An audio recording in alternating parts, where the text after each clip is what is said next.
నమస్తే welcome to I dream inside politics with Kavitha. HYDRAA అనే అస్త్రాన్ని రేవంత్ సర్కార్ తెర మీదకి ఎందుకు తీసుకొచ్చింది? దానికి చట్టబద్ధత లేదా? ఒకవేళ హైడ్రాతో ముందుకే వెళ్తే కోర్టు కేసులతో కోర్టు అడ్డుకునే ప్రయత్నం చేస్తుందా? దీనికి ఏమైనా ఎక్సెప్షన్స్ ఉన్నాయా? విద్యాలయాలతో పాటుగా హాస్పిటల్స్కి ఎగ్జంప్షన్ ఉందా? ఎవరెవరికి హైడ్రా వర్తిస్తుంది, ఎవరికి వర్తించదు? బోల్డ్ అన్ని డౌట్స్ ఉన్నాయి. మాట్లాడుకోవడానికి ప్రస్తుతం మనతో పాటుగా ఉన్నారు senior advocate and BJP MP Raghunandan గారు. హలో అండి రఘునందన్ గారు, ఎలా ఉన్నారు మీరు? Fine madam, thank you. HYDRAA అనగానే ఎందుకని ఫస్ట్ అదొక డైవర్షన్ పాలిటిక్స్ అనేది గుర్తొస్తోంది. నెక్స్ట్ బెదిరింపులు, భయపెట్టడానికి వాడుకుంటున్నారు అనేది అటు బీఆర్ఎస్ చెప్తోంది, బీజేపీ కూడా అదే మాట అంటోంది. మీరెలా చూస్తున్నారు? బీజేపీ ఆ మాట ఎప్పుడు అనలేదు, లీడర్స్ అంటున్నారే కొంతమంది. సో అభిప్రాయాలు రకరకాలుగా ఉండడంలో తప్పేం లేదు. మీ చేతికున్న 5 ఏళ్ళే 5 రకరకాలుగా ఉన్నప్పుడు వ్యక్తుల మధ్యలో అభిప్రాయ భేదాలు ఉండడాన్ని తప్పెట్లా పెడతారు? Bharatiya Janata Party stands for nature. Narendra Modi గారు చాలా స్పష్టంగా చెప్పినారు, తల్లి పేరు మీద 2 మొక్కలు నాటండి అని నరేంద్ర మోడీ గారు చెప్పినారు. చాలా మంది విమర్శించేటోళ్ళు విమర్శిస్తారు. ఎందుకు చెప్పినారు నరేంద్ర మోడీ గారు 2 మొక్కలు పెట్టండి అని? అంటే ప్రకృతి పర్యావరణం 2 దెబ్బతింటున్నాయి, ఎకలాజికల్ ఇంబ్యాలెన్స్ జరుగుతూ ఉంది, పర్యావరణాన్ని రక్షించాలి. ఉత్తరాఖండ్లు, కేదార్నాథ్ దేవాలయాలు, నిన్నగాక మొన్న జరిగిన వాయనాడులు, 2020 నవంబర్లో డిసెంబర్లో జరిగిన భాగ్యనగరం వరదలలో మునిగిపోవుడు, ఈరోజు మీరు ఈ ఛానల్ ఇంటర్వ్యూ చేస్తున్నప్పుడు ఉభయ తెలుగు రాష్ట్రాలు వరద నీళ్ళల్లో విలవిల్లాడ్డాలు, ఇవన్నీ జరుగుతున్నాయి. ఎందుకంటే ప్రకృతి విధ్వంసం జరిగింది కాబట్టి. ఆ ప్రకృతి విధ్వంసం జరగకూడదు అంటే చెరువులు, కుంటలు, నాలాలను రక్షించడం అనేది రేవంత్ రెడ్డి మానసపుత్రిక కాదు, రేవంత్ రెడ్డి కలగన్నది కాదు. చాలామంది తెలియక మీద చదివి మీద పేపర్లు చూసి గోల పెట్టేటోళ్ళు చాలా మంది ఎక్కువ అయిపోయారు. దానికి తోడు మీ యూట్యూబ్ ఛానల్లో చర్చలు, లొల్లులు ఎక్కువ పెడతా ఉన్నాయి. 1994లో అప్పటి కాంగ్రెస్ ముఖ్యమంత్రి దివంగత కోట్ల విజయభాస్కర్ రెడ్డి గారు మొట్టమొదటిసారిగా ఈ భాగ్యనగరంలో మీరాలం ట్యాంక్ అనేటువంటి ఒక చెరువు కబ్జా అయిందని చెప్పి కంప్లైంట్ వస్తే శ్రీమతి రేచల్ చటర్జీ అనేటువంటి ఒక ఐఏఎస్ అధికారిని పంపించి మీరాలం ట్యాంకులో కట్టిన అన్ని కన్స్ట్రక్షన్స్ని గులగొట్టిండు. ఎప్పుడది? 1994లో. 30 ఏళ్ల క్రితం జరిగిన ఒక సంఘటన మీరు తెలియదు, ఎందుకంటే మీరు కొత్తగా వచ్చిన రిపోర్టర్లు కాబట్టి. 30 ఏళ్ల కింద ఉన్న రిపోర్టర్లు ఎవరైనా అడిగితే చెప్తారు. ఇలా మీరాలం ట్యాంక్ ఉందా కవిత గారు? ఇలా మీరాలం ట్యాంక్ ఉందా? రిపోర్టర్లు కాదు, లేదు. నన్ను చెప్పనీరు కవిత గారు, నన్ను చెప్పనీరు. అందరికి సమాధానం చెప్తా, మీకు కూడా చెప్తా నేను. తర్వాత 2007, 2008లో ఉమ్మడి ఆంధ్రప్రదేశ్ హైకోర్టు లోపల కొన్ని కేసులు వేసినారు. ప్రజా ప్రయోజన వాద్యాలు, కొంతమంది మీలాంటోళ్ళు నాలాంటోళ్ళు పోయి ఇక పలానా చెరువు కబ్జా అవుతుంది, పలానా నాలా కబ్జా అవుతుంది, భవిష్యత్తుకు నష్టం అవుతుంది అని చెప్పి వేసినప్పుడు ఆంధ్రప్రదేశ్ ఉమ్మడి హైకోర్టు 2010వ సంవత్సరంలో అన్ని డబ్ల్యూపీలని కలిపి జడ్జిమెంట్ ఇస్తూ లేక్ ప్రొటెక్షన్ సెల్ అనేది ఒకటి పెట్టమని చెప్పింది. నేను ఇప్పుడు కాయిదాలు తెచ్చుకోలే కవిత గారు, if I'm not wrong and subject to correction. GO number 154 అని ఏప్రిల్ 2010వ సంవత్సరంలో అప్పుడు ఉన్నటువంటి ఉమ్మడి ఆంధ్రప్రదేశ్లో కాంగ్రెస్ ప్రభుత్వం ఒక జీవో ఇచ్చింది. దేనికోసం ఇచ్చింది? లేక్స్ ప్రొటెక్షన్ కోసం. జీవో 111లో ఉన్న భూములలో జరుగుతున్న అక్రమ నిర్మాణాలని ఆపేతందుకు chief secretary, revenue secretary, DGP ఇట్లా 18 మంది అధికారులని సభ్యులుగా పెట్టి protection cell, lake protection committee అని ఒక కమిటీని వేసి ఈ భాగ్యనగరాన్ని కాపాడమని చెప్పింది. తర్వాత అదే హైకోర్టు, ఆంధ్రప్రదేశ్ హైకోర్టే చెప్పింది, ఉమ్మడి హైకోర్టు, భాగ్యనగరంలో 2252 చెరువులు, కుంటలు ఉన్నాయి, వాటికి బఫర్ జోన్ అంతా ఫిక్స్ చేయండి, వాటిని ఎవరు కబ్జా చేయకుండా ఉంచండి అని చెప్పి 2010లో చెప్పింది. That was the peak time of Telangana movement. ఆ జడ్జిమెంట్ ఎవరు పట్టించుకోలేదు. అందరూ జై తెలంగాణ అనుకుంటూ తిరిగినాం. కట్టేటోడు కట్టిండు, కూర్చేటోడు కూర్చిండు, అమ్మేటోడు అమ్మిండు, మధ్యలో చాలా మంది నష్టపోయిండ్రు. అది జరిగిన తర్వాత 2014లో బాగా చదువుకున్న ఆయన వచ్చి మున్సిపల్ అడ్మినిస్ట్రేషన్ మంత్రి అయ్యిండు, కేటీఆర్ అన్నట్టు. ఆయన ఏం చేసిరు? లేక్ ప్రొటెక్షన్ కోసం ప్రతి చెరువును సుందరీకరణ పేరిట ఆయన దోస్తుల కోసం, ఆయనకు నచ్చిన బిల్డర్ల కోసం, వాళ్ళ ఇంట్లో ఉండే రాజ్యసభ సభ్యుల కోసం, పోయేందుకు తొవ్వల కోసం ప్రతి చెరువుని నాశనం చేసి 10 ఏళ్లలో కాకతీయులు కట్టిన చెరువులకి మిషన్ కాకతీయ అని పేరు పెట్టినవని నాటకం పెట్టి భాగ్యనగరంలో ప్రతి చెరువుని, ప్రతి కుంటని పేరున్న అన్ని బిల్డర్లకి ఇచ్చి నాశనం చేసి 2020 నవంబర్ డిసెంబర్లో భాగ్యనగరంలో వరదలు వచ్చినాయి. నేను దుబ్బాక ఎమ్మెల్యే గెలిచిన 1 నెల తర్వాత అప్పుడు ఏం చెప్పిండు కేసీఆర్? ప్రతి ఇంటికి 10,000 ఇస్తాం నష్టపోయినానికి అని చెప్పిండు. ఇచ్చిండు ఆ ఎలక్షన్ల కోసం చెప్పి. ఎందుకు మునిగింది ఆ రోజు భాగ్యనగరం? భాగ్యనగరం వెళ్ళే అవస్థలతో ఎందుకుంది? ఒక ఆయన వచ్చి విశ్వనగరం అంటాడు, ఇంకొక ఆయన వచ్చి 4వ నగరం అంటాడు, ఒక ఆయన వచ్చి సైబర్ నగరం అంటాడు. ఉన్న నగరాన్ని కాపాడు రవయ్య అని రఘునందన్ అంటున్నాడు. దీనికి ఎవరికి కష్టమైతే నాకేంది? రఘునందన్ చెప్పింది, హైకోర్టు ఎప్పుడో చెప్పింది అంటున్నా, 2010లో చెప్పింది. తర్వాత 2020లో కేటీఆర్ అంటే ఆయన మున్సిపల్ అడ్మినిస్ట్రేషన్ మినిస్టర్గా మళ్ళొక జీవో తీసుకొచ్చిండు. మళ్ళీ జీవో తీసుకొచ్చి ఏం చెప్పిండు? అప్పటి కొత్త జిల్లాలు అయినాయి. ఉన్న భాగ్యనగరాన్ని కాపాడలేనోడు, కూట్ల రాయి తీయలేని కేటీఆర్ అంటోడు మళ్ళీ ఒక జీవో తెచ్చిండు. జీవో నెంబర్ 46/54, కరెక్ట్ గుర్తులేదు కవిత గారు నాకు, సబ్జెక్ట్ టు కరెక్షన్. దాంట్లో ఏం చెప్తాడు, మెదకు, సంగారెడ్డి, సిద్దిపేట జిల్లాలని కూడా ఈ లేక్ పరిరక్షణ కమిటీ లోపలికి తీసుకురావాలని చెప్పిండు. జీవో 2021 ఇచ్చిండు, 22లో ఇంకో జీవో ఇచ్చిండు. ఇచ్చి లోకల్ బాడీస్కి ఒక జాయింట్ కలెక్టర్ ఉంటాడు ప్రతి జిల్లాలో. ఆ లోకల్ బాడీస్కి జాయింట్ కలెక్టర్ ఎవరైతే కలెక్టర్గా పనిచేస్తున్నాడో ఆయనను వీటికి లేక్ల రక్షణ కోసం ఇన్ఛార్జిగా పెట్టిండు. ఎన్ని చెరువులు కబ్జా అయినాయి, ఎన్ని కుంటలు కబ్జా అయినాయి? సాక్షాత్తు రాష్ట్ర సర్వోన్నత న్యాయస్థానం హైకోర్టు చెప్పిన 2252 చెరువులు కుంటలు ఏడునే పోదాం పాండ్రి రాండి. మా జర్నలిస్ట్ మిత్రులు మరో మంచికో చెరువుని దత్తత తీసుకోరి, కాపాడు చెరువుని. రఘునందన్ ఏదో మాట్లాడుతూ ఉన్నాడు, రఘునందన్ హైడ్రాకి సపోర్ట్ చేస్తూ ఉన్నాడు, బీజేపీ ఎల్పీ లీడర్ వద్దన్నాడు, చెరువులో కట్టమని చెప్పిండా మా ఎల్పీ లీడరు? మా ఎల్పీ లీడర్ చెప్పిండు కదా, ఆ ఫాతిమా కాలేజ్ సల్కం చెరువులో కట్టిందని కూలగొట్టమన్నాడు. దాని గురించి ఎందుకు మాట్లాడారు? ఎవరిని బెదిరించినాం? మీ దగ్గర జేసీబీలు లేకపోతే మేము జేసీబీలు ఇస్తామో అని చెప్పినాం, ఇస్తామో అని చెప్పినాం. కిరాయి లేకుండా ఫ్రీగా ఇస్తామో నంబుల్లో జరులు, తప్పేముంది అందులో? మా ఎల్పీ లీడర్ గది మాట్లాడింది చూసిన నేను మాట్లాడిందని మా ఎల్పీ లీడర్ ఏడో కాంట్రాడిక్ట్ చేయలేదు. ఏం చేసిర్రు? కేవలం పెద్దల్ని కాపాడడానికి, పేదల కోసం ఫైట్ అనేది దీన్ని యాక్చువల్ గా ఎలా చూస్తున్నారు? పల్లంరాజు అంటే పేదోడా పెద్దోడా? పల్లంరాజు ఏ పార్టీలో ఉన్నాడు? నాగార్జున అనేటోడు పెద్దోడా చిన్నోడా? ఏం మాట్లాడతారు మీరు? మల్లారెడ్డి కాలేజీ కూలగొట్టొద్దా? మీరు పొందడం లేని ప్రశ్నలు అడగొద్దు. ఎవడు పెద్దోడు ఎవడు పేదోడు? చెరువులో కట్టినోడు పెద్దోడు అయితేంది, పేదోడు అయితేంది. చట్టం ముందు అందరు సమానలే అని ముచ్చట చెప్తాం కదా మనం అందరం. మరి పెద్దోడు అయితేంది, పేదోడు అయితేంది? వాయనాడు ఎందుకు కొట్టుకుపోయింది 4 రోజుల కింద? ఎందుకు కొట్టుకుపోయింది? ఇదే NDRAలు, నేషనల్ డిజాస్టర్ రెస్పాన్సిబుల్ టీములు అన్నీ కూడా, నేషనల్ డిజాస్టర్ మేనేజ్మెంట్ టీములు కూడా అన్నీ ఏం చెప్పినాయి? అక్కడ తొలగించుర్రు ఆ కట్టడాల, చెరువులు కడ్డంగా, గుట్టలు కడ్డంగా, కొండలు కడ్డంగా కట్టినాయి అని చెప్పారు. తొలగించిరా? తొలగించలేదు. తొలగించకపోతే ఏమైంది? పార్లమెంట్ నడుస్తున్నప్పుడు లాస్ట్ మంత్లో చూస్తున్నాగా మనుషులు కొట్టుకుపోయారు కదా, ఊర్లు కొట్టుకుపోయినాయి కదా. మీరు ఎందుకు ప్రకృతిని విధ్వంసం చేస్తారు అంటున్నా. ఎవరిచ్చారు మీకు ఆ రైట్? ఒక సైన్స్ టీచర్ అడుగుతున్నా, పక్కకు పెట్టి రఘునందన్ ఎంపీ బీజేపీ మెదక్ పక్కన పెట్టి మాట్లాడుతున్నా. పర్యావరణ హితం కోరుకునే ఒక సైన్స్ టీచర్గా మాట్లాడుతూ ఉన్నా నేను. ఎకలాజికల్ ఇంబ్యాలెన్స్ జరగొద్దు అని చెప్తా ఉన్నా. ఎకలాజికల్ ఇంబ్యాలెన్స్ జరుగుతూనే ఈ వరదలు వస్తూ ఉన్నాయని చెప్తున్నా. వీళ్ళు ఎందుకు విలవిల్లాడుతుంది దేశమంతా? ఎందుకు విలవిల్లాడుతూ ఉంది? ఈ మాటని 1917లో ఒక రష్యన్ ఎడ్యుకేషన్ హిస్టరీ చెప్తాడు టిఆర్ మాల్తూస్. ఏమని చెప్తాడు? మనుషులు 2 × 2 4 అవుతారు, 4 × 4 16 అవుతారు, 16 × 16 326 ఇట్లా పెరుక్కుంటూ పోతా ఉన్నారు.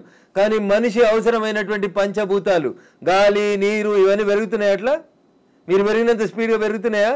పెరుగుతలేవు. కాబట్టి ఏ డే విల్ కమ్, భూమి తనకు బరువు ఎక్కువ అయిన రోజు జనాభాని మనం నియంత్రించకపోతే తానే నియంత్రిస్తుంది అని చెప్పి 1917లో ఒక రష్యన్ ఎడ్యుకేషన్ హిస్టరీ చెప్తే 10th క్లాస్ బయాలజికల్ సైన్స్లో పాపులేషన్ ఎడ్యుకేషన్ అనే పాఠం పిల్లలకి చెప్పడాన్ని ఆచరిస్తామని ఒక స్టూడెంట్ అడిగితే ఆచరిస్తా అని ఒక కూతురికే కన్ఫైన్ అయిన ఒక టీచర్గా అడుగుతున్నాడు. నేను ఇలా ఈ ప్రకృతిని విధ్వంసం చేసే హక్కు నీకెక్కడిది? అందుకనే వాల్కనోలు, అందుకనే సునామీలు, అందుకనే ల్యాండ్ స్లైడ్లు వస్తున్నాయి మన దేశంలో. You have to control. ఆ కంట్రోల్ ఎక్కడ తప్పింది? తక్కువ ధరకు వచ్చిందని చెరువులో. భాగ్యనగరంలో జనాభా పెరిగితే చెరువును కబ్జా చేస్తావా? కుంట జాగా తక్కువకి వచ్చిందని కొనుక్కుంటావా? కమిషనర్ని మేనేజ్ చేసి పర్మిషన్ తెచ్చుకుంటావా? ఐఎమ్ ఆస్కింగ్ దిస్ గవర్నమెంట్, ఎవరైతే కమిషనర్ పర్మిషన్ ఇచ్చిండో ముందు వాడిని రిమాండ్ చేయి. ఏ బ్యాంక్ అయితే లోన్ ఇచ్చిందో ముందు ఆ బ్యాంక్ మేనేజర్ని రిమాండ్ చేయి. ఇరిగేషన్ వాళ్ళు చూస్తూ కళ్ళు మూసుకొని కళ్ళుండి చూడలేని కబోతులైన ఇరిగేషన్ ఎస్సీలను రిమాండ్ చేయి. హైదరాబాద్ని కాపాడాల్సిన అవసరం లేదా? భాగ్యనగరం విశ్వనగరంగా విరాజిల్లాలనే వద్దా? నువ్వు కట్టినావా చెరువు? నువ్వు తోడినావా చెరువు? ఉన్న చెరువుని చంపే హక్కు నీకెక్కడిది? ఇట్లే మాట్లాడతాడు రఘునందన్. మీకు నచ్చితే మీ ఇష్టం, మీకు నచ్చకపోతే మీ కష్టం. దానికి నేనేం చేస్తా? ఆర్టికల్ 19 నన్ను మాట్లాడమని చెప్పింది, మాట్లాడతా. మీరు నేను మాట్లాడితే ఆ పక్కన ఉన్నాయని ఏం మాట్లాడితే నాకేం? ఎగ్జాక్ట్లీ ఇవన్నీ ఉన్నాయి. కాకపోతే చిన్నోడా పెద్దోడా? కోర్టు కేసులనే భారతదేశ సర్వోన్నత న్యాయస్థానం చెప్పింది, సుప్రీంకోర్టు చెరువులు, కుంటలు, నాలాలు ఎవరు కబ్జా చేసినా నిర్దాక్షిణ్యంగా గులగొట్టమని చెప్పింది. ఈ దేశంలో సుప్రీంకోర్టు కంటే పెద్ద కోర్టు ఏంది? ఏం కోర్టు ఉంది అంటున్నా? ఎవరు పడితే వాళ్ళు స్టే ఎట్లా ఇస్తారు? ఎవరు ఇచ్చారు మీకు అధికారం? సుప్రీంకోర్టు చెప్పింది వినాలని హైకోర్టులకు లేదా? ఏం వినాలే? మొన్న పోయారు కదా హైకోర్టుకు అనురాగ్ యూనివర్సిటీ వాళ్ళు. ఆయన కాయిదాలు చూసి వారం రోజులు టైం ఇచ్చి తహసీల్దార్ను ఒకవేళ FTL ఉంటే తీసేయమని చెప్పిండ్రు. దానికి విద్యార్థులను అడ్డం పెట్టుకొని ఒక ఆయన, వెంచర్ను అడ్డం పెట్టుకొని ఇంకొక ఆయన, రాజకీయ నాయకులను అడ్డం పెట్టుకొని ఇంకొక ఆయన, ముఖ్యమంత్రి అన్నున్నాడని ఇంకొక ఆయన. ముఖ్యమంత్రి అన్నున్న కాలనీ అది దుర్గం చెరువు లేఅవుట్ కాదా? అది ఎట్లా లేఅవుట్ చేసిర్రు? అప్పుడు పర్మిషన్ ఇచ్చిన జిహెచ్ఎంసీ కమిషన్ని తెచ్చి ప్రాసిక్యూట్ చేయాలి కదా. దుర్గం చెరువు ఎన్ని ఎకరాలు ఉండాలి? వీళ్ళు ఎన్ని ఎకరాలు ఉంది? ఒక కొత్త చెరువు కట్టే సూరత్ లేదు కానీ ఉన్న చెరువులు మింగి రేపు భవిష్యత్ తరాల పిల్లలకి ఏమిద్దాం అనుకుంటారు మీరు? ఏమిస్తారు? బంజారా హిల్స్లో, జూబ్లీ హిల్స్లో కొండల్ని కంకర మిషన్లు పెట్టి పిండి చేస్తూ ఉన్నారు దుర్మార్గులైన రాజకీయ నాయకులు. ఆపున్నా పర్మిషన్స్ అని రేవంత్ రెడ్డి గారు. ఎందుకు ఆపవు? నీ పార్టీలో చేరింది ఎందుకైనా? ఎందుకు ఆ కొండలు ఎందుకు కొడుతుర్రు? ఆపుర్రా కొండలన్నింటిని కొట్టే వాటిని. ఇది ఇప్పటికిప్పుడు జరుగుతున్న విషయం కాదు, ఏళ్ల తరబడి రాత్రికి రాత్రి జరిగింది కాదు. ఎవరో ఒకరు మొదలు పెట్టాలా? ఎందుకు జరగలేదు? ఎవరో ఒకరు అరే ఇంతకాలం నువ్వు గడ్డి తిన్నావు, ఇలానే అన్నం తింటున్నావు, it is wrong in it. మీరు గడ్డి తిన్నారు కాబట్టి నేను గడ్డి తినాలనా? నాకంటే ప్రభుత్వం ముందు తప్పు చేసింది కాబట్టి నేను తప్పు చేయాలనా? Once again I'm telling I'm not supporting Revanth Reddy. ఊరు బాగుండాలా వద్దా? పిల్లలు మీ కళ్ళ ముంగట వాయినాల్లో కొట్టుకుపోయినట్టు బురదలలో కొట్టుకుపోవాలని కోరుకుంటురా? నేను కోరుకుంటలేను. నా భాగ్యనగరం బాగుండాలని కోరుకుంటున్నా. ప్రపంచానికి హైదరాబాద్ ఒక కీర్తి ప్రతిష్టలు ఇచ్చిన నగరం. 400 సార్లుగా చరిత్ర ఉంది దీనికి. ఇంత మాట్లాడతారు. అసలు భాగ్యనగరాన్ని బాగమతి నది ఒడ్డున కట్టినప్పుడు ఎందుకు కట్టిర్రు? అప్పుడు ఏమైనా వరదలు రాలేదా? మూసికి వరదలు రాలేదా? అప్పుడు ఏం తెలుసా హైదరాబాద్ చరిత్ర వీళ్ళకి మాట్లాడేటోళ్ళకి? ఈ ముఖ్యమంత్రి వచ్చి మూసి ప్రక్షాళన అంటాడు, ఆ ముఖ్యమంత్రి వచ్చి కాళేశ్వరం అంటాడు, ఈయన 1,00,000 కోట్లు అంటాడు, ఆయన 1,00,000 కోట్లు అంటాడు. నేను వాళ్ళ కమిషన్ల కోసం మాట్లాడతలేను. నేను మల్లారెడ్డి గారు కడితే గులగొట్టుర్రి, పల్లారాజేశ్వరరెడ్డి గారు కడితే గులగొట్టుర్రి, నాగార్జున గారు గులగొడితే నేను కదా అందరికంటే ముందు మాట్లాడింది. కోర్టు స్టే ఇచ్చిందంటే ఎట్లా ఇస్తుంది కోర్టు అని అడిగిన. బరాబర్ అడుగుతా నేను. పొద్దున 6 గంటలకు కూలగొట్టుడు మొదలు పెడితే మధ్యాహ్నం లంచ్ మోషన్ అయింది, 3 గంటలకు స్టే అయింది. అది స్టే అని మీడియా మిత్రులు తప్పు రిప్రజెంట్ చేసిరు. స్టేటస్కో ఇచ్చింది, అది కూడా కరెక్ట్ కాదంటే నేను జడ్జి గారి ముందు కూడా ఇట్లా వాదిస్తా. నేను కూలగొట్టాలి అంటున్నా. 2014లో చెప్పింది అంటున్నా ఆంధ్రప్రదేశ్ ఉమ్మడి హైకోర్టు. ఏమని? ఎన్ కన్వెన్షన్ సర్వే చేయమని చెప్పింది హైకోర్టు. సర్వే చేసి హెచ్ఎండిఏ 2016లో రిపోర్ట్ ఇచ్చింది. అందులో 3.5 ఎకరాల FTL బఫర్ జోన్ ఉందని. 2016 నుంచి వెళ్ళడానికి ఎందుకు కూలగొట్టలేదు అంటున్నా. కోర్టు ఉత్తర్వులను ఎందుకు ఉల్లంఘించారు? ఏం జరిగింది అనుకుంటున్నారు మీరు? ఏం జరుగుతుంది? వాళ్ళ కోడలు బ్రాండ్ అంబాసిడర్ అయింది చేనేతకి. ఆమెకి చేనేత తెలియదు, చీర తెలియదు. ఆమె తెచ్చి బ్రాండ్ అంబాసిడర్ చేసారు. ఆ సంబంధాలు ఏం సంబంధాలు వాళ్ళు చెప్పాలి, అప్పుడు ఉన్న వాళ్ళు చెప్పాలి. నాకేం తెలుస్తుంది? వాళ్ళకి ఆ రంగుల లోకంతో ఉన్న రక్త సంబంధం ఏందో వాళ్ళు చెప్తే బాగుంటుంది. నానోరు ఎందుకు ఖరాబ్ చేస్తారు?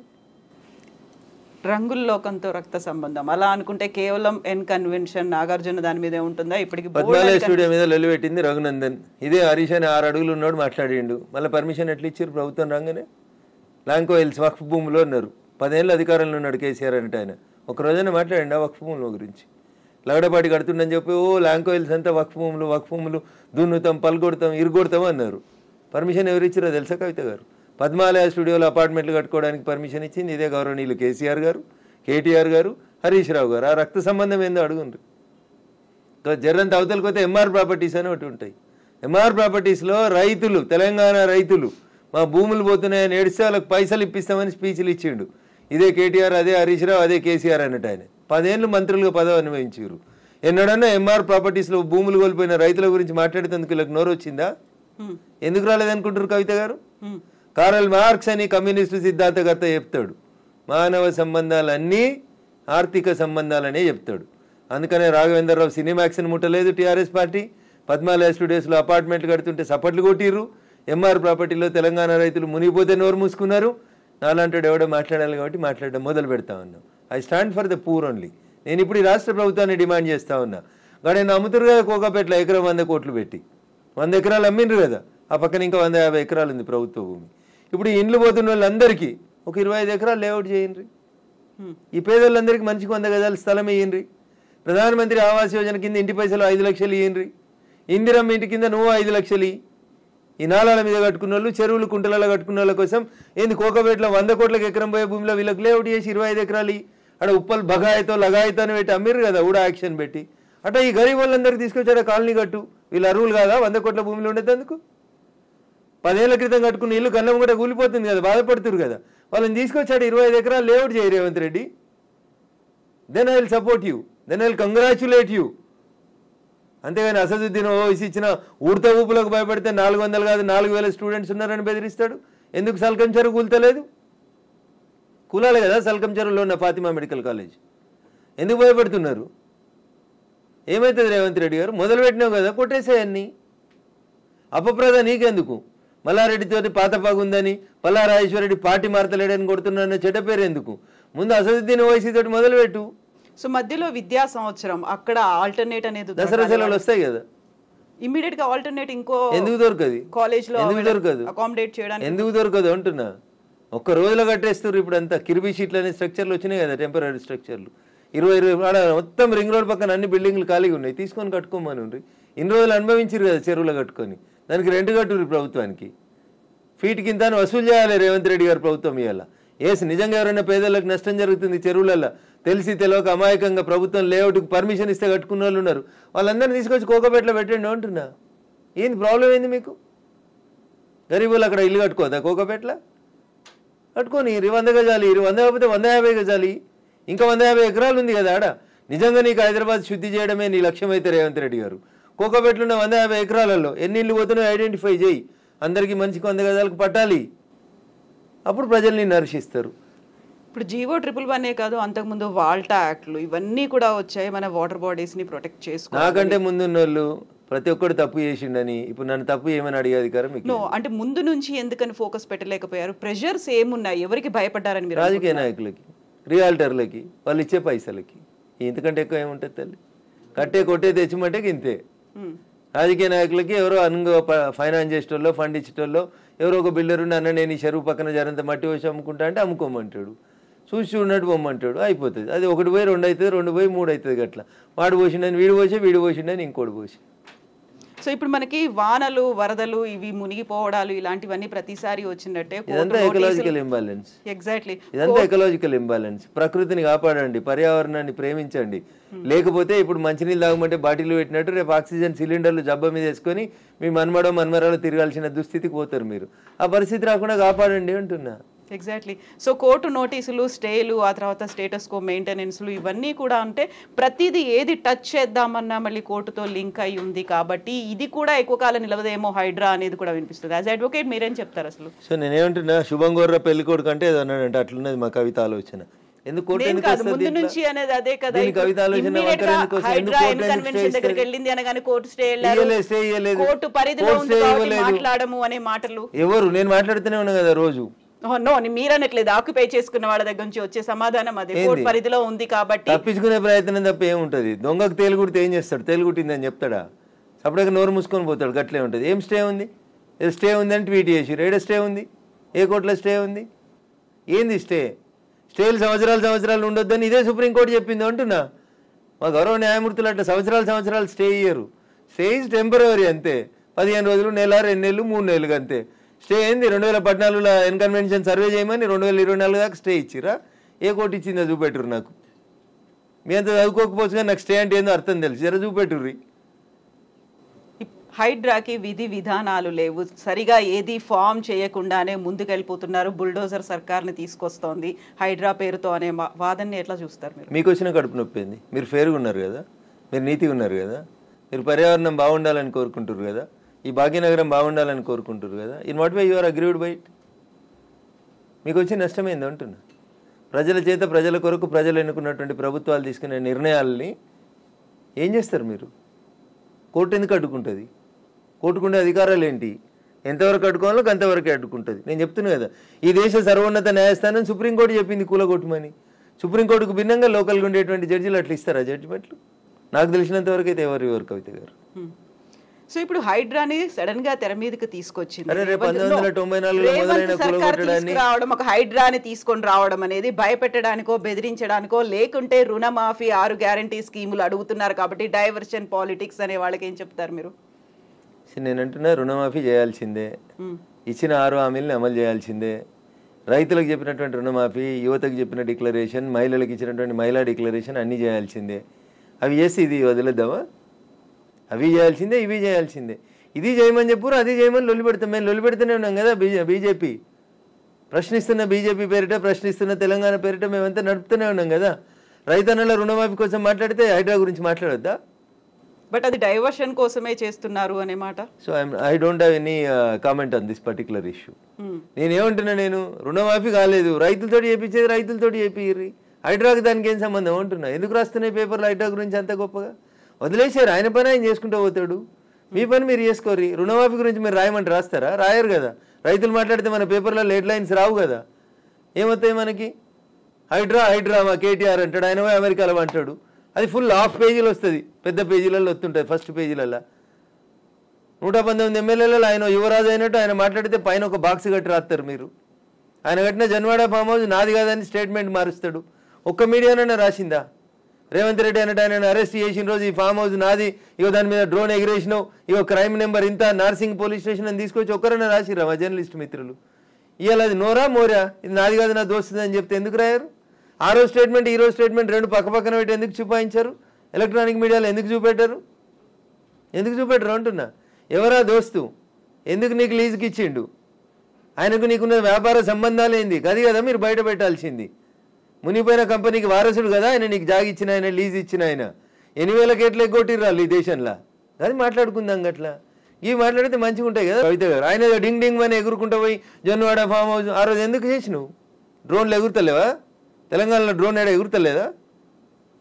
డ్రోన్ ఎగిరేస్తే తప్ప ప్రతి పెళ్లిలో డ్రోన్ ఎగురుతుంది, ప్రతి బరాతలో డ్రోన్ ఎగురుతుంది, ప్రతి శ్రీరామనవమికి డ్రోన్ ఎగురుతుంది, ప్రతి వినాయక చవితికి. ప్రైవేట్ ప్రాపర్టీ మీద ఎగరడం అనేది నీది కాదు కదా ప్రాపర్టీ. నువ్వెందుకు కంప్లైంట్ ఇచ్చినావు?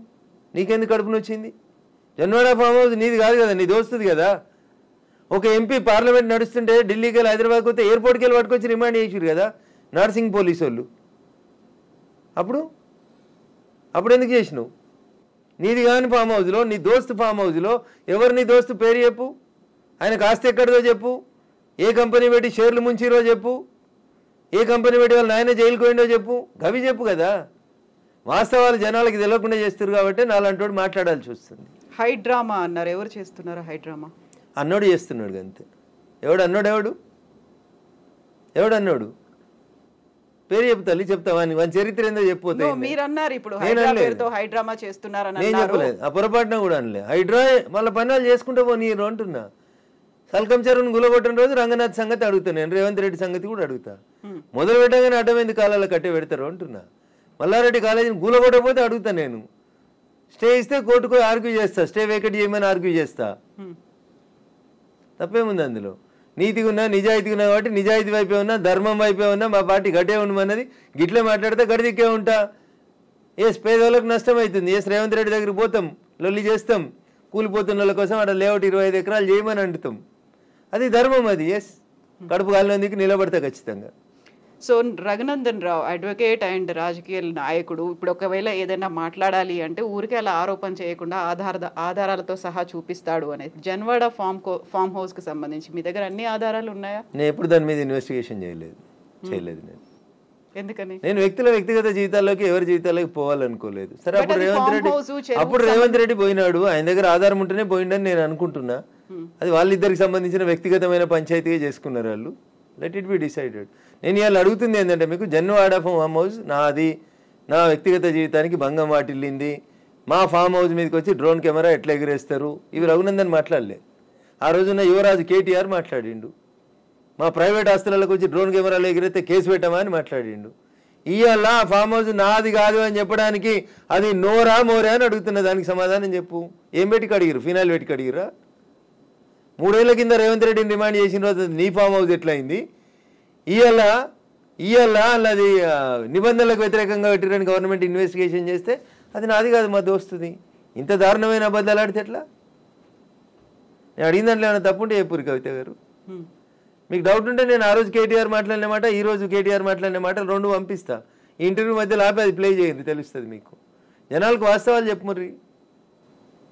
ఎస్, ఇప్పుడు పేదలకి సంబంధించి కూడా వాళ్ళు 30-40 ఏళ్లుగా వాళ్ళు ఆ ప్రాంతంలో ఆశ్రయం పొందుతున్నారు అనుకున్నప్పుడు వాటిని కూడా కూల్చేస్తున్నారు. Not only in Hyderabad, Mahbubnagar కూడా వెళ్ళారు అని బీఆర్ఎస్ లీడర్స్ చూపిస్తున్నారు. ఎవరికైతే ఓటేసి గెలిపించుకున్నారో వాళ్ళు ఇప్పుడు వీళ్ళని పేదలు నిరాశ్రయులు చేస్తున్నారు అనేది. కవిత గారు, దీన్ని 2 పార్శ్వాలుగా చూడండి దయచేసి. హైడ్రా చేస్తున్న పనిని అభినందించుర్రి. చెరువులు, కుంటలు, నాలాలలో కట్టినవి తొలగించుండ్రి. ఒకవేళ అందులో నిజంగా గరీబోడు ఉంటే, ఎంక్రోచ్మెంట్స్ లేవు, పేదోడు బలైండు, అక్కడ ఒక మున్సిపల్ లేఅవుట్ అయింది, ఆ లేఅవుట్ ప్రకారం వాళ్ళు కొనుక్కున్నారు అని అంటే ప్రభుత్వం వాళ్ళకి ప్రత్యామ్నాయ ఏర్పాట్లు చేయాల్సిందే. It is an undisputed issue. మళ్ళీ చెప్తున్నా నేను, 2 రోజుల తర్వాత నేను అదే చెప్తా ఉన్నా మీకు. ఉప్పల్ బగాయితో లగాయితో, నాకు పేరు I'm not remembering or recollecting it proper. Uppal బగాయితులో ఎట్లా ప్లాట్ చేసి అమ్ముకుర్రో, ఇప్పుడు ఉన్నారు కదా రాజపుష్ప ఆయన 100 కోట్లకు ఎకరం రిజిస్ట్రేషన్ ఆపినావు కదా, ఆ 10 ఎకరాలలో ప్లాట్లు చేసి ఇచ్చేసే వీళ్ళకి. ఆ పక్కన ఇంకా 150 ఎకరాలు ఉంది కవిత గారు, దాంట్లోకి 25 ఎకరాలు లేఅవుట్ చేయి. ఈ ఇండ్లు కోల్పోతున్న వాళ్ళందరికీ అంటున్నా, your the custodian of the peoples money, అంతేగాని నువ్వు ఓనరు కాదు కదా. ఇటు ఇల్లు కోల్పోయినా నష్టపోయిన ఆయనకి 100 గజాలు ఇవి అంటున్నా. 100 కోట్లకు ఎకరం ఉన్న భూమిలో 100 గజాలు ఇస్తే you will not feel happy Kavitha గారు? ఉంటారా ఉండరా? కొంచెమైనా కోపం తగ్గుతుందా తగ్గదా? ఇచ్చేయండి అంటున్నా. మియాపూర్లో 100 ఎకరాలు కొంతమంది పెట్టుబడిదారులు దోసుకున్నారు, కబ్జాలు చేసిర్రు, పంచురా భూముల్లో ఉంటున్న ఇట్లాంటి వాళ్ళకి అమాయకత్వంతో, తెలిసి తెలియనితనంతో లేఅవుట్లు, చెరువులు, కుంటలలో ఎవడన్నా బిల్డర్ చేసిన మోసానికి బలైన పేదోళ్ళు ఉంటే బరాబర్ వాళ్ళకి ప్రభుత్వం న్యాయం చేయాల్సిందే. కూలగొట్టడం ఎంత ధర్మమో పేదోని కాపాడడం కూడా అంతే ధర్మం. ఈ రెండు ఇన్సెపరబుల్ ఇష్యూస్. ఒక నాణానికి బొమ్మ బొరుసు ఎట్లుంటాయో చెరువుని కాపాడడం నీ బాధ్యతనే, నష్టపోయిన గరీబోని ఆదుకోవడం కూడా నీదే బాధ్యత. ఆదుకోవాలని కూడా ప్రభుత్వాన్ని మేము డిమాండ్ చేస్తా ఉన్నాం. ఎగ్జాక్ట్లీ. ఇప్పుడు హైదరాబాద్ హైడ్రాకి సంబంధించి ఈ ఒక అంశం రన్ అవుతూ ఉన్నప్పుడే ఇంకొక అంశం కూడా తెర మీదకి వచ్చింది. మహబూబ్నగర్ పోవద్దా? మహబూబ్నగర్లో చెరువు కబ్జా చేస్తే గులగొట్టొద్దా? ఎగ్జాక్ట్లీ. సిద్దిపేటలో చెరువు కబ్జా చేస్తే గులగొట్టొద్దా? వరంగల్ కూడా పోవాలి, ఏడికైనా పోవాలి. తప్పేముంది? నేను ఏమంటున్నా, చెరువు నువ్వు కట్టలేదు, చెరువు నువ్వు కాపాడలేదు, కాపాడకపోతే కబ్జా చేయకుంటున్నా నేను. What is wrong with me? నేను మాట్లాడింది దాంట్లో ఏమైనా తప్పుందా? చెరువు ఎప్పుడో మా తాతలు కట్టిరు, కాకతీయులు కట్టిరు అని మిషన్ కాకతీయ పెట్టినాం కదా.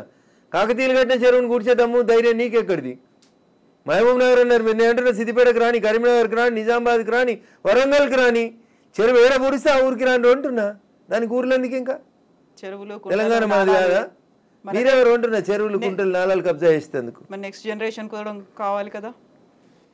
కొంగలు లేవు, ఊర పిచ్చుకలు లేవు, నెమలు లేవు, జింకలు లేవు, దుప్పులు లేవు, కనబడతలేవు అని అంటున్నా. నేను సైన్స్ టీచర్ కాబట్టి మీకు యాడ్ చేస్తా. ఒకప్పుడు రాక్షస బల్లి ఉండే, ఇలా కనబడుతుందా కవిత గారు? పిల్లలకి మీరు ఏం చెప్తున్నారు? మీరు ఏం చెప్తున్నారు? టీవీ పెట్టి రాక్షస బల్లి బిడ్డ, డ్రాగన్ డ్రాగన్ అని చూపిస్తున్నారు మీరు. జూ పోతే జూ ముంగటోటి చిల్లతోటి తయారు చేసిన రాక్షస బల్లి కనబడుతుంది. అట్లా రేపు చెరువులు, కుంటలు అంతరించిపోతే, ప్రకృతి పర్యావరణం దెబ్బతింటే మన పరిస్థితి కూడా గాడికే వస్తుంది. దీన్నే ఎకలాజికల్ ఇంబ్యాలెన్స్ అంటారు. ఇది అర్థం కాక ఎవరు పడితే వాళ్ళు రాజకీయ నాయకులు ఏది పడితే మాట్లాడితే నేనేం చేస్తాను? బట్ ఇదంతా స్వచ్ఛందంగా రావాల్సినటువంటి ఒక అవగాహన, లేకపోతే ఫైట్ చేయాలనేటువంటి ఒక ఆలోచన రావాలి. అది ఎందుకని వ్యక్తిగతంగా కూడా రాలేదు? వాళ్ళ మీద ఏం ప్రెషర్ ఉంది అనుకుంటున్నారు మీరు? నేనేమంటున్నా, మంచి కోరుకునేటోళ్ళు 10 మంది ఉంటే చెడు కోరుకునేటోళ్ళు 90 మంది జరుగుతూ ఉన్నారు సమాజంలో. దానివల్ల ఈ పొరపాటు జరిగింది. నిన్న పొరపాటు జరిగింది, ఈరోజు మేల్కుందామా వద్దా? మన కళ్ళ ముంగట వాయనాడు జరిగింది, మన కళ్ళ ముంగట ఉత్తరాఖండ్ జరిగింది, మన కళ్ళ ముంగట కేదార్నాథ్ జరిగింది. శివుడు ఆజ్ఞ లేకపోతే చీమ గర్వదే అని చెప్తారు. కేదార్నాథ్లో శివయ్యని దర్శనం చేసుకోవడానికి మంచి భక్తి శ్రద్ధలతో పోయారు అమాయక ప్రజలు. కొట్టుకోపోలేదా వరదలల్లా? బట్ ఇక్కడ ఉత్తరాఖండ్ కావచ్చు, కేరళ కావచ్చు, మిగతా పర్వత ప్రాంతాల్లో ఉన్నట్టు దాంట్లో వినిపించేటువంటి వాదన అక్కడ డెవలప్మెంట్ కావాలా, డెవలప్మెంట్ వద్దంటున్నారా మీరు అనే వాదన కూడా ఉంటుంది కదా. డెవలప్మెంట్ మేరిట మీరు ప్రకృతిని విధ్వంసం చేస్తారా? ఏం చేస్తారు? చేస్తే ఇట్లే కొట్టుకుపోతారు. మరి వయనాడులో కొట్టుకుపోయినప్పుడు బాధపడకుర్రి, హైదరాబాద్లో వరదలు వచ్చి చచ్చిపోతే బాధపడకుర్రి, ఇంటి ముంగట మాన్యువల్ ఆడుకుంటూ పోయి 2 ఏళ్ళ పిల్ల పడితే బాధపడకుర్రి. మరి ఆ రోజు ఎందుకు బాధపడుతురు? 18 ఏళ్ళ మీ కూతురు కాలేజీకి వెళ్ళి ఇంటికి వస్తూ కనిడకొండ మీద కొట్టుకుపోయి అంబర్పేట చెరువులో శివమై తేలిన రోజు బాధపడకుర్రి, మరి సంతోషపడుర్రి, మంచిగా అయింది అన్నూర్రి. మరి ఆ రోజు ఎందుకో నటిస్తారు, వరదలు వచ్చినాయని భోజనాలు, బట్టలు పంపిణీ చేసుడు, చందాలు కలెక్ట్ చేసుడు చేస్తారు కదా. డ్రామాలు ఎందుకు? మరి నాశనం చేసింది ఎవరు అంటున్నా.